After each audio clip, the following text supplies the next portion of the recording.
The Third Olympic Games, held in 1904 in St. Louis, Missouri, was unquestionably the greatest train wreck of an Olympics ever held.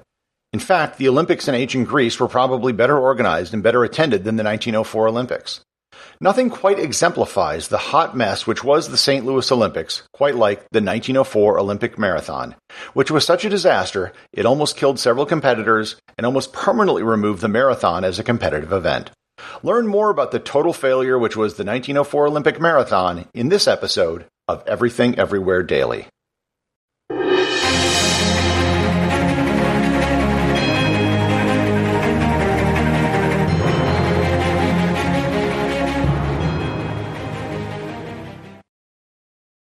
This episode of Everything Everywhere Daily is brought to you by G Adventures.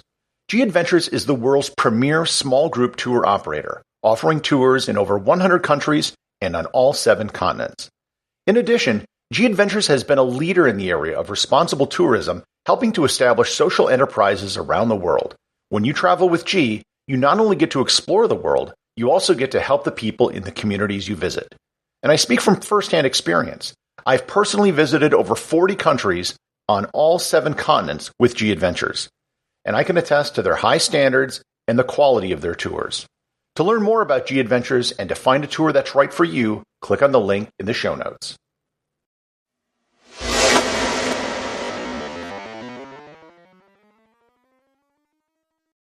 The problems in St. Louis started when the Olympics were first awarded. To paraphrase Dante from the movie Clerks, the Olympics weren't even supposed to be here. The original city which was awarded the Olympics wasn't St. Louis, but Chicago. However, in 1903, St. Louis had scheduled the Louisiana Purchase Exposition, which was supposed to commemorate the 100th anniversary of the Lewis and Clark expedition. However, they couldn't pull it off in time, so it was delayed until 1904. They didn't want another international event taking place at the same time in the United States, let alone a neighboring state. So they threatened to host their own sporting event during the World's Fair to compete with the Olympics. At the time, the Olympics wasn't that big deal it is today, so the threat was real and could have affected the long-term prospects of the event. Pierre de Coubertin, the founder of the modern Olympics, eventually relented and awarded the Olympics to St. Louis. The Games were scheduled over a 5-month period from July to November of 1904, which coincided with the World's Fair. The Games were also held during the Russo-Japanese War, which limited the number of countries attending. It also was located in the middle of the United States at a time when there was no air travel. Athletes coming from Europe would have to have crossed the Atlantic by ship and then worked their way overland to St. Louis. As a result, the vast majority of the competitors were from North America. Of the 96 gold medals awarded at the game, 86 were awarded to the United States, Canada, or Cuba. The Games were so lopsided in the favor of the United States it almost shouldn't be counted as a real Olympics. The marathon took place on August 30th. The temperature at the start of the race was 33 degrees Celsius or 92 degrees Fahrenheit. That in and of itself was pretty bad, but the near 100% humidity at the time made it even worse. The heat index, which is what the temperature feels like with the humidity, reached 57 degrees Celsius or 135 degrees Fahrenheit. It was one of the hottest races ever run in history. To put this in perspective, the ideal temperature to run a marathon is considered to be around 49 degrees Fahrenheit or 10 degrees Celsius. Modern race organizers are advised to postpone a race if temperatures get above 70 Fahrenheit or 21 degrees Celsius. This is why all the major marathons in the world are almost always run in the spring or the fall. The reason why cool temperatures are preferred is because of the amount of heat someone will produce when running. Even putting aside the humidity heat index, there is a specific heat index for runners which takes into consideration how hot it would feel for a runner. The index doesn't even calculate it if it's over 85 Fahrenheit and 30 Celsius and 60% humidity because it's just too dangerous to run. In summary, you do not want to run when it is hot, and on this day, it was really hot. The route through St. Louis began and ended in the stadium, but the majority of the route was on a dusty dirt road. The word dusty isn't just a throwaway adjective here. One of the competitors, William Garcia of California, had to drop out of the race because his esophagus had become coated in dust and it tore up the lining of his stomach, causing it to bleed. The organizer of the Games, James E. Sullivan, wanted to use the marathon to run an experiment on purposeful dehydration. Sports science hadn't really reached the level of a science in 1904. Not only was the idea of running a dehydration experiment in the middle of an Olympic marathon event crazy, but doing so on one of the hottest days of the Games was doubly so. There were only two places on the route where competitors could get water: a water tower at the 1/4 mark and a well at the halfway point. That meant for the entire second half of the race, on one of the hottest days of the year, on a route where everyone was inhaling dust, there was no water. To put this in perspective, the average marathon today will have around 8 to 12 hydration stations along the route. The entrant with the most fascinating story was probably Felix Caravalhal, a mailman who traveled from Cuba. He was not a competitive runner, he didn't qualify for the Cuban Olympic team, and the Cuban delegation had no idea he was even going to appear. He just showed up the day of the race, and they let him run.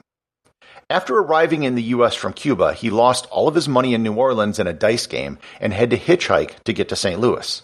He arrived just before the start of the race and had nothing but his street clothes to compete in, which consisted of long underwear and a long-sleeve shirt. Remember, one of the hottest days of the year. One of the competitors cut off the legs of his pants so he could run easier, which was the only adaptation he was able to make for the race. By the start of the race, Felix hadn't eaten for 40 straight hours, and along the way he stopped to eat some apples from an orchard. Unfortunately, the apples were rotten and gave him stomach cramps, so he decided to lay down and take a nap in the middle of the Olympic marathon. Despite all that, he finished 4th.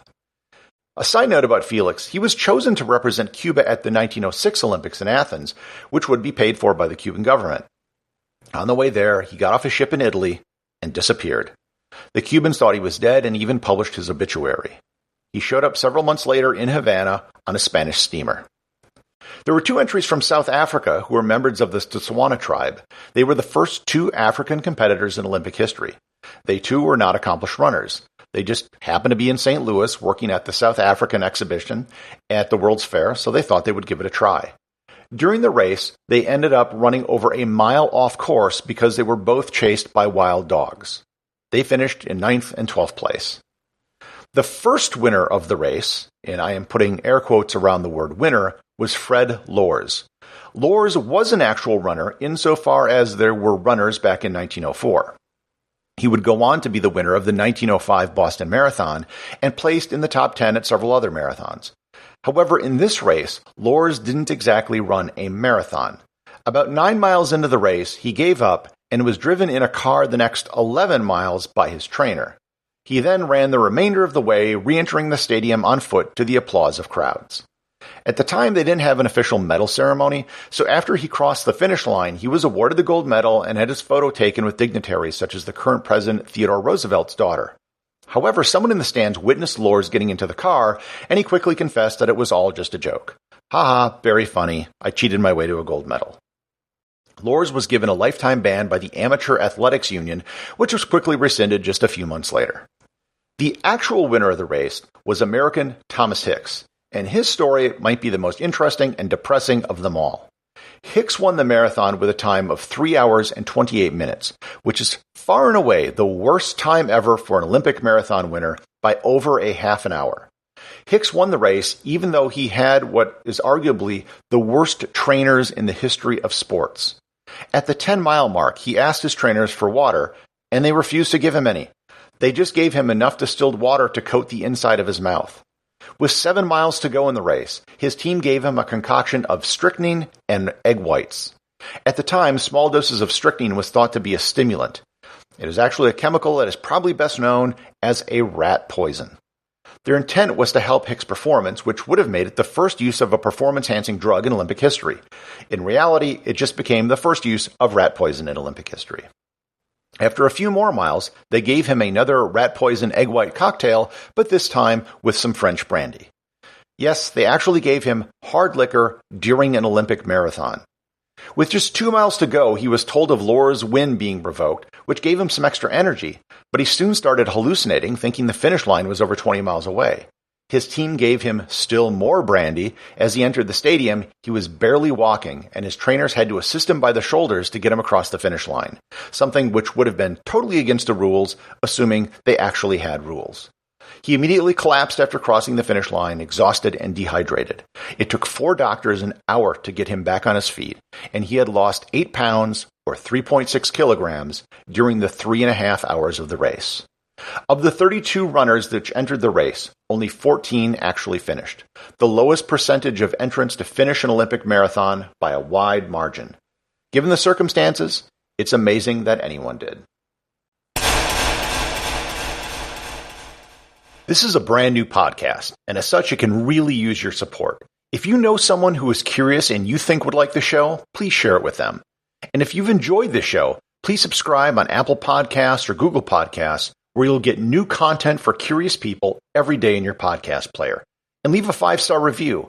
More reviews can help the show be discovered by more people. And also, please support the show over on Patreon, where you will get exclusive audio content not available in the podcast feed, merchandise such as t-shirts, and you'll be able to submit ideas for future episodes. Until next time, stay curious.